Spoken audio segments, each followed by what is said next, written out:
everyone, Jon Mitchell here, Mayor of New Bedford, and this is another installment of the Mayor's Weekly Update. So let's start off as we ordinarily do these days with a COVID update. Cases in the New Bedford area are relatively flat. They've gone down a little bit, still not a steep drop, and as we know by now, that's a function of where we are with vaccinations. We continue to promote the vaccines, of course, and again, it bears emphasizing, it bears repeating that people should, if you have doubts about the vaccines, go talk to your doctor about it. There's enough news out there, but if you're really about vaccines, and there's a lot of stuff out there that's misleading, if you really want to know, if you really want to have a sense of confidence about the vaccines, you should talk to your doctor as you would for any medication at all. On that front, we know now that the federal government has approved vaccinations for children ages 5 to 11. And so we're starting to get those doses now.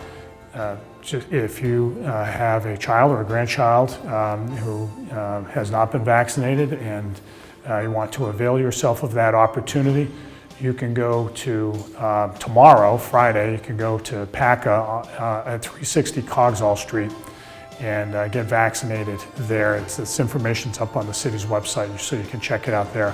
And then we're going to be doing vaccinations for everybody of every age group, boosters, second shots, first shots, everything, every Monday at the Andre McCoy Rec Center on Hillman Street. So you can go there as well. The detailed information about exactly when those clinics are open will be on the city's website, but just know that that's the place to go, Mondays at Andre McCoy.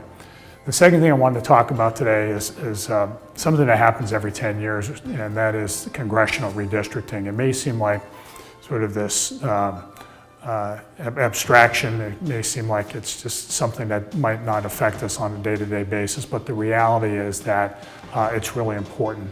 The state, the way it works is, in general, every 10 years, based on the census count of any given state's population, the state's legislature will determine where the congressional lines are, how those lines should be drawn up among precincts across the state. Massachusetts has 9 congressional districts, and we are in the 9th district.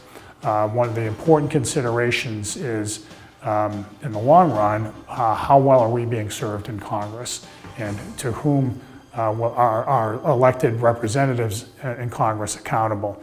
There is a risk, historically, that this area could be gerrymandered. That is, the region could be split up in a way that dilutes its power. That, frankly, is what's going on yet again in Boston. Boston-based legislators are dividing up southeastern Mass in a way that will split the one half of the region from the other half and put it in a different congressional district. In this case, the 4th congressional district, which wends its way all the way up to the Boston area. I feel strongly that all of southeastern Mass should be in the same congressional district. This is something we've been dealing with for a long time. It has been almost 100 years since New Bedford had a resident as a member of Congress. 100 years. 1922 was the last time that happened. And it is largely because of the fact that this area has been gerrymandered, and it's wrong, and we're fighting to make sure that that doesn't happen yet again. And so I would make sure that you pay attention to this. We want to make sure that in Congress, in the long run, our interests are being preserved, whether it's commercial fishing, which is regulated by the federal government, whether it's on immigration issues, whether it's offshore wind, whether it's Social Security, whether it's Medicaid and Medicare, all these things that we have a big interest in. We need to make sure that our voice is heard, and having congressional districts drawn properly around cities and towns that have like interests is the key to it. So stay tuned for more on that.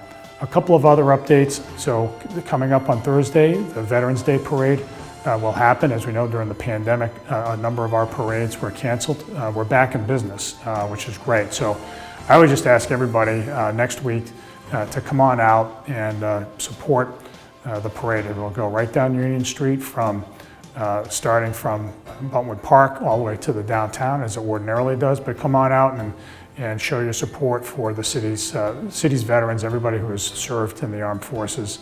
Would love to see a strong showing on Thursday. And it's been a while since we've had a parade, so it'd be great to see you all out there. The last thing I'll just say is that this time of year there are many of Greater New Bedford's high school teams playing in state tournaments. Come on out and show your support. They're out there, the kids and the coaches are working hard, in particular at New Bedford High and at Volk. They have a number of teams in the state tournament. And so come on out and support the local students who are out there competing hard. They'd love to see you. This has been the Mayor's Weekly Update. We'll see you next week.